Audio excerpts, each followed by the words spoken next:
सभी को नमस्कार। वर्मा सर की क्लास में आपका पुनः एक बार स्वागत है। दोस्तों, आज हमारा टॉपिक है उप सहसंयोजी यौगिकों में पाई जाने वाली विभिन्न प्रकार की समावयवता, वो भी हम सरल तरीके से समझेंगे। दोस्तों, अगर आपने हमारे चैनल को अब तक सब्सक्राइब नहीं किया है तो ताज़ा अपडेट पाने के लिए इसे अभी सब्सक्राइब कीजिए और दोस्तों के साथ शेयर कीजिए और वीडियो पसंद आने पर लाइक करना न भूलें। अब हम आ जाते हैं समावयवता। जैसा भी हाल हमने क्या देखा कि अणुसूत्र समान हो किंतु संरचना अलग अलग हो। बड़ा इंपॉर्टेंट क्वेश्चन बनेगा बेटे, 2 नंबर में एक प्रश्न समावयवता पे अवश्य पूछा जाना है।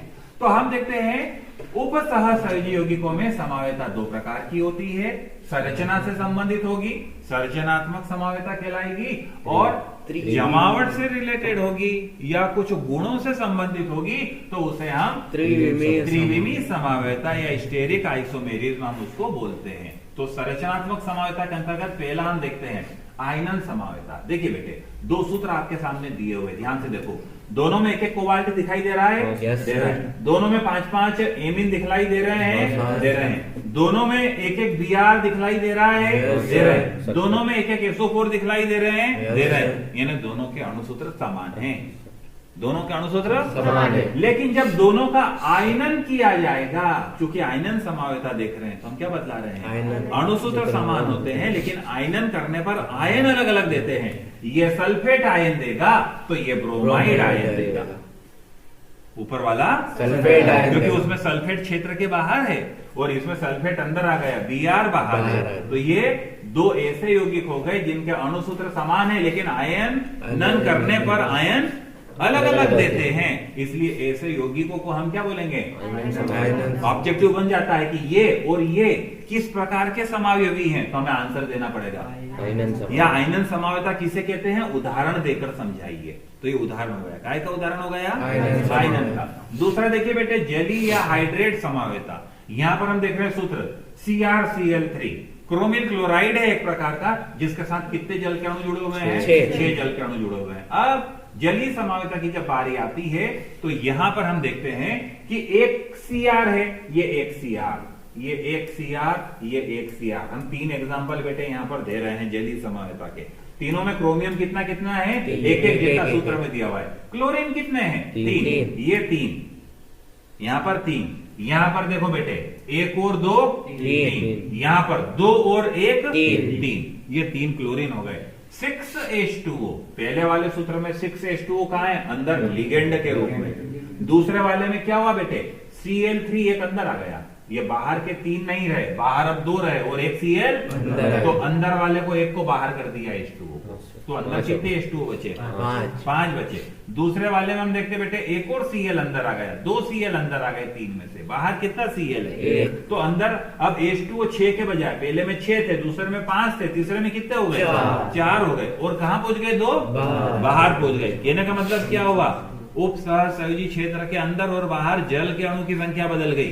सूत्र एक ही है तीनों का, लेकिन इन तीनों स्ट्रक्चर में यहां उप सहसंयोजी क्षेत्र में 6 जल के अणु हैं, आयनन क्षेत्र में 1 भी नहीं है। यहाँ 5 है, आयनन क्षेत्र में 1 है, यहाँ 4 है और आयनन क्षेत्र में 2 है। तो हम देख रहे बेटे तीनों का सूत्र तो यही है, मास्टर फार्मूला CrCl3.6H2O। लेकिन उप सहसंयोजी क्षेत्र के अंदर और बाहर जल के अणुओं की संख्या बदल जाती है, इसलिए इस प्रकार की समावयवता को हम क्या बोलेंगे, जलीय समावयवता या हाइड्रेट समावयवता। पक्का याद करना है बेटे, परीक्षा में 100% ऐसे ही प्रश्न पूछे जाते हैं। आपको याद करना है, आराम से आप इस चैप्टर को निपटा लेंगे। कल आप लोगों ने जो चैप्टर दिया था DF ब्लॉक वाला कर लिया कंप्लीट, वो कारण बताओ वाले पूरे किए हैं। एग्जाम में कारण बताओ ही प्रश्न बनेंगे बेटे, ये ध्यान रखना है हमको। चलिए आगे बढ़ते बेटे, देखिए आगे लवण या लिंकेज समावयवता। लवण या लिंकेज समावयवता बेटे, हम जानते हैं हमारी लीड पेन, जो भी हम बाल पेन हम यूज करते हैं, उसके साथ एक केप आती है। केप आगे लगा सकते हैं कि पीछे भी लगा सकते हैं, पीछे भी लगा सकते हैं, दोनों तरफ लगा सकते हैं। मल्टीपल यूज है उसका, कि जब यूज नहीं करना है तो आगे लगा दिया पन्ने टिप पे, और जब लिख रहे हैं खोने जाए तो पीछे। नहीं तो पड़ोसी पसंद कर लेगा अच्छी वाली केप को, नया पेन है तो पुराना सेलो का केप अपने को दे देगा, है ना। तो हम देख रहे हैं बेटे कि यहां पर भी इसी प्रकार से हम देख रहे हैं। देखिए बेटे, एक लिगेंड होता है जिसको हम बोलते हैं NO2, नाइट्रो लिगेंड। क्या है ये? Nitro ligand. अब ये एन से भी जुड़ सकता है और देखो बेटे यहां पर NO2 ये O से भी जुड़ सकता है, ये भी NO2 है और ये भी NO2। बोलेंगे इसको एन नाइट्रो, इसको बोलेंगे O nitro. N nitro, O O nitro दोनों है, लेकिन जोड़ने का पैटर्न क्या हो गया? अलग अलग हो गया कि पेन दोनों दिखलाई देंगे, एक में केप आगे लगी हुई है, एक में पीछे लगी हुई है, केवल पोजीशन बदल गई, पेन पूरे एक जैसे हैं, आइडेंटिकल है, कोई अंतर उनमें नहीं है। तो लवण या लिंकेज समावेता हम देखते हैं उभयदंती लिगेंडों के कारण होती है। किस प्रकार के लिगेंड को हम एम्बिडेंटेड या उभयदंती लिगेंड कहते हैं? ऐसे लिगेंड जिनमें एक से ज्यादा दो दाता परमाणु होते हैं। एन के द्वारा भी जुड़ सकता है वो और ओ के द्वारा भी जुड़ सकता है। अब नाम अपन देखते हैं बेटे, देखो इसका नाम क्या हो जाएगा? Pentaammine. Pentaammine N nitro, N nitro cobalt third chloride. और इसका क्या हो जाएगा? पेंटाएमीन ओ नाइट्रो। ओ नाइट्रो या तो ओ नाइट्रो बोले या नाइट्रीटो बोले, नाइट्रो क्या बोलेंगे इसको? नाइट्रीटो हो जाएगा ये। तो एन नाइट्रो, ओ नाइट्रो या साधारण भाषा में नाइट्रो और नाइट्राइटो, नाइट्रो और नाइट्राइटो, या हमको लगे एन नाइट्रो और ओ नाइट्रो, किसी भी प्रकार से हम इसका नोमेनक्लेचर कर सकते हैं। तो हम देख रहे हैं ये दोनों एक ही सूत्र को फॉलो कर रहे हैं, लेकिन लिगेंड का जोड़ने का परमाणु चेंज हो गया। तो इसको अपन ने क्या नाम दिया? लवण या लिंकेज। सब एक से बढ़ के एक महत्वपूर्ण दो दो नंबर के प्रश्न बनेंगे, कोई एक एक समावेता पूछी जाएगी 2 नंबर में। अगला हम देखते बेटे लिगेंड समावेता। कुछ लिगेंड ही ऐसे होते हैं जो एक से ज्यादा रूपों में पाए जाते हैं। लिगेंड एक ही है लेकिन उसके नाम 2 हो गए। लिगेंड एक ही है और उसके नाम 2 हो गए। जैसे यहाँ आपको कोई अलग नाम से पहचानता है तो आपके घर पे आपके पड़ोसी आपको अलग नाम से पहचानते हैं। होता है कि नहीं होता है? हाँ सर, हम जानते हैं यहाँ का प्रचलित नाम हमारा अलग है और वहां का प्रचलित नाम अलग है। अगर क्लास में कोई उसी नाम से आपको आवाज लगा दे तो आपके मन में डर उत्पन्न हो जाता है। आप धीरे से गर्दन घुमा करके देखते कि कहीं ये अपना पहचान वाला तो नहीं है ना, क्योंकि हमारी इमेज का सवाल हो जाता है। तो यहाँ पर भी हम देखते बेटे कुछ लिगेंड ऐसे होते हैं जिनके नाम 2 होते हैं। जैसा अपन देख रहे हैं बेटे डाई एमिनो प्रोपेन, ये एक लिगेंड है। मान लो ये 2 यौगिकों में उपस्थित है, लेकिन लिगेंड का नाम क्या है? Di amino propane. मतलब क्या निकला? एमिन ग्रुप 2 है, प्रोपेन में एमिन ग्रुप कितने हैं? 2 है। तो बेटे देखो यहाँ पर इसके 2 रूप अपन देख रहे हैं। ये प्रोपेन पर 2 एमिनो को अपन ने जोड़ दिया, एक को पहले कार्बन पर एक को दूसरे कार्बन पर, तो नाम हो गया 1,2 डाई एमिनो प्रोपेन। क्या हो गया ना? 1,2 डाई। और अगर अपन ने इस दूसरे वाले को 2 से हटा करके तीसरे पे जोड़ दिया तो नाम हो गया 1,3 डाई एमिनो प्रोपेन। दोनों क्या है? डाई एमिनो प्रोपेन है। दोनों का फार्मूला क्या है? बराबर। हम देख रहे हैं 3 कार्बन 1 2 3 कार्बन, हाइड्रोजन 3 1 4 और 2 6। तो हम देख रहे हैं कि 2 2 4 और 2 6 और 2 एमिन ग्रुप जुड़े हुए हैं। कार्बन 4 बंध बनाता है जिसके आधार पर हमने इनको एडजस्ट किया हुआ है। तो हम देख रहे हैं बेटे इस समावेता को हमने क्या नाम दिया? लिगेंड समावेता। कुछ लिगेंड ही बहुरूपता दर्शा देते हैं, एक से अधिक रूपों में पाए जाते हैं। ऐसे लिगेंड की उपस्थिति के कारण उपसहसर्जी यौगिकों में जो समावेता उत्पन्न होती है या प्रदर्शित होती है उसे हम लिगेंड समावेता कहते हैं। उदाहरण हमने दे दिया 1,2 डाई एमिनो प्रोपेन और 1,3 डाई एमिनो प्रोपेन के द्वारा उपसहसर्जी यौगिकों में लिगेंड समावेता दर्शाई जाती है। क्लियर है पॉइंट? चलिए पक्के याद करना है इनको अपने को बेटे। अगला देखिए उपसहसंयोजी समावेता। अभी तक हम क्या देख रहे थे? ऐसे यौगिक थे जिनमें एक ही कोष्टक था और उसके आगे या पीछे कुछ लिखा हुआ था। यहाँ अब हम देख रहे हैं ऐसे यौगिक है जिनका धनात्मक भाग भी उपसहसंयोजी, ऋणात्मक भाग भी उपसहसंयोजी। यानी ये 2 अलग अलग नहीं है, ये एक ही फार्मूला बना हुआ है, ये एक ही यौगिक है। इसका नाम कैसे बोलेंगे? देखिए hexaammine chromium third, hexacyano cobaltate third. Cobaltate पीछे वाला नेगेटिव पार्ट रहता है, उसमें 8 शब्द जोड़ा जाता है। नामकरण के नियम देखेंगे अपन, उस समय अपन देखेंगे इनको।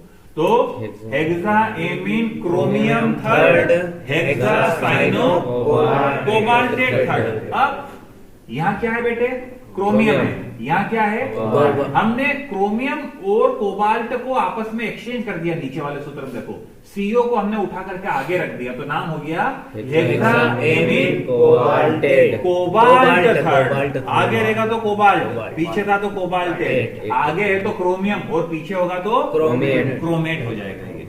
तो हम देखेंगे कि नेगेटिव वाले भाग में केंद्रीय धात्विक आयन के साथ में 8 उच्चारण जोड़ा जाता है IUPAC नोमेनक्लेचर के अकॉर्डिंग। तो दूसरे वाले में जब अपन ने केंद्रीय धात्विक आयन और लिगेंड की एक प्रकार से अदला बदली कर दी, यहाँ कोबाल्ट के साथ कौन जुड़ा था, यहाँ कोबाल्ट के साथ कौन जुड़ा, एमीन। यहाँ हम देख रहे थे क्रोमियम के साथ साइनो जुड़ा हुआ है, यहाँ क्रोमियम के साथ एमीन जुड़ा हुआ है। तो हमने केंद्रीय धात्विक आयन या लिगेंड की अदला बदली कर दी, तो ये दोनों के सूत्र एक जैसे हैं, लेकिन संरचना क्या हो गई, अलग अलग हो गई। उसके पॉजिटिव में क्रोमियम है, इसके पॉजिटिव में कोबाल्ट है, इसके नेगेटिव में कोबाल्ट है, इसके नेगेटिव में क्रोमेट है। तो नाम क्या हो गए बेटे, hexaammine chromium third, hexacyano cobaltate third.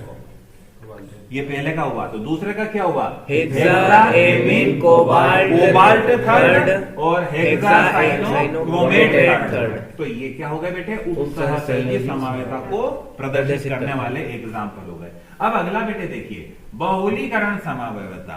उपसहसहयोजी यौगिकों में पाई जाने वाली बहुलीकरण समवेता। बहुलीकरण अपन जानते, 2 दूना 4, थ्रीजा करेंगे तो 6, तो इस प्रकार से 4 जा भी कर सकते हैं, 5 जा भी कर सकते हैं। तो बेटे एक सूत्र देखो ध्यान से, प्लेटिनम कितना है, 1। इधर ध्यान से देखो, प्लेटिनम कितना है, 1। प्लेटिनम कितने हैं, 2। प्लेटिनम कितने हैं, 2 और 1 3। ये होल्ट वाइज हो रहा है, तो 2 प्लेटिनम है वहां अंदर और यहाँ 1। तो कहने का टोटल 3 हो गए। पहले फार्मूले में 1 प्लेटिनम, दूसरे में 2, तीसरे में 3, गुणित रूप में बढ़ गया है बेटे ये। अब अपन आगे देखते हैं, इसमें NH3 कितने हैं, 2 है, तो इसमें NH3 कितने हैं, 4। तो इसमें NH3 3 दूना 6, 2 4 और 6 हो गए। इसमें Cl देख रहे हैं कितने हैं, 2 है, इसमें 4 है, इसमें 4 यहाँ और 2 यहाँ 6। तो हम देख रहे हैं बेटे, इसमें अगर अपन ने 2 का गुणा किया, 2 से मल्टीप्लाई किया तो ये फार्मूला बन गया, और इसमें अगर 3 का मल्टीप्लाई कर दिया तो ये वाला फार्मूला बन गया।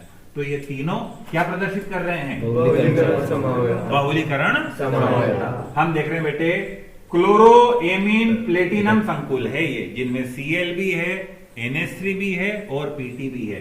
इनके नाम हम देख रहे हैं IUPAC पैटर्न के हिसाब से, डाईएमीन डाई क्लोरो प्लेटिनम।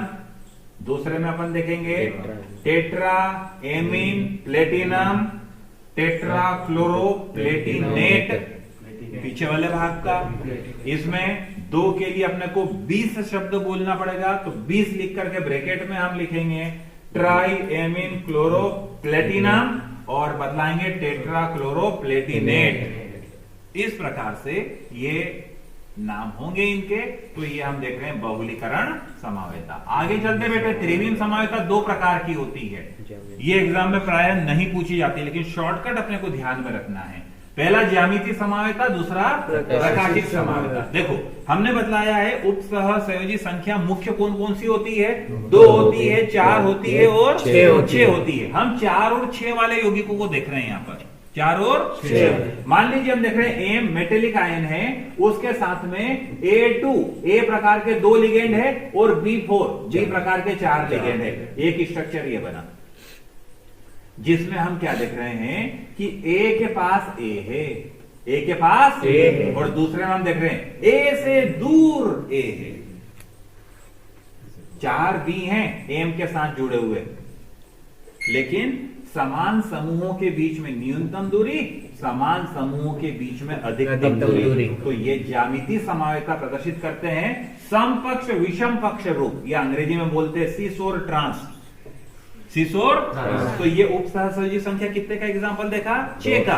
अब 4 का एग्जांपल देखते। देखो बेटे, एम A2 B2 प्रकार का यौगिक, कौन सा, एम A2 B2। देखिए यहां पर A के बीच में दूरी कम है, और यहाँ देखिए ए के बीच में दूरी ज्यादा ज्यादा है, या ए एक तरफ है और इसमें ए विपरीत तरफ है, समान समूह विपरीत तरफ है, तो वही हो जाएगा पॉइंट। ये शीर्ष था तो ये भी शीर्ष हो जाएगा और ये ट्रांस। तो जो ज्यामितीय समावयवता होती है इसको शीर्ष ट्रांस समावयवता भी कहा जाता है। चलिए आगे बढ़ते बेटे। प्रकाशिक समावयवता, यौगिक का सूत्र समान होता है, जैसा कि यहां पर अपन देख रहे हैं, इन दोनों तरह को देखो बेटे, Cr है Cr है, ये ऑक्सलेटो ग्रुप है, 3 जुड़े हुए हैं ऑक्सलेटो, लेकिन ऑक्सलेटो ग्रुप के जुड़ने की पैटर्न बदल गई बेटे। इसमें यहां इन दो के बीच में है तो इसमें यहां इन दो के बीच में है, ये इन दो के बीच में जुड़ा हुआ था तो यहां इन दो के बीच में जुड़ा हुआ है, नीचे वाला भी यहां जुड़ा हुआ है, इसमें नीचे वाला यहां जुड़ा हुआ था। तो हम देख रहे हैं बेटे ये ट्राई ऑक्सलेटो प्रकार के 3 ऑक्सलेट क्रोमियम के साथ में जुड़े हुए हैं, और होता क्या है, क्या पढ़ रहे हैं हम, प्रकाशिक समावयवता। प्रकाशिक समावयवता अपन जानते ना बेटे कि 2 क्रिकेट खेलने वाले खिलाड़ी है, एक को लूज बॉल आती है तो एक चौका लगाता है तो दूसरा छक्का भी लगा सकता है। पैटर्न क्या हो जाता है खिलाड़ी के खेलने का, अलग अलग हो जाता है। तो इसी प्रकार बेटे ये प्रकाश को समझ रहे हैं क्रिकेट की गेंद, एक राइट साइड पे घुमा रहा है तो दूसरा लेफ्ट साइड पे घुमा रहा है। आपतित प्रकाश, ध्रुवित प्रकाश के तल को कोई एक यौगिक दाईं ओर मोड़ देता है तो इसको हम बोलेंगे दक्षिण ध्रुवण घूर्णन, डेक्स्ट्रोरोटेटरी। तो इसी प्रकार का अलग विन्यास वाला यौगिक प्रकाश के तल को या समतल ध्रुवित प्रकाश के तल को बाईं तरफ मोड़ देता है, इसको हम लिवो रोटेटरी बोलते हैं, या डी रो और एल रो, एक डी और एक एल, इसलिए प्रकाशिक समावयवता को डीएल समावयवता या प्लस माइनस समावयवता भी कहा जाता है। तो प्रकाशिक समावयवता क्या हो गई, ऐसे उपसहसहयोजी यौगिक जिनके अणुसूत्र तो समान होते हैं किंतु ध्रुवित प्रकाश के लिए उनका व्यवहार अलग अलग होता है। कोई ध्रुवित प्रकाश के तल को जैसे सीधा आ रहा था तो उसको दाएं हाथ की तरफ मोड़ दिया तो उसको बोलेंगे दक्षिण ध्रुवण घूर्णन, और जिसने सीधे आते हुए प्रकाश को बाईं तरफ मोड़ दिया उसको हम बोलेंगे वाम ध्रुवण घूर्णन। बात समझ में आ गई बेटे? तो थैंक्स फॉर वॉचिंग, फिर मिलते हैं अगले वीडियो में।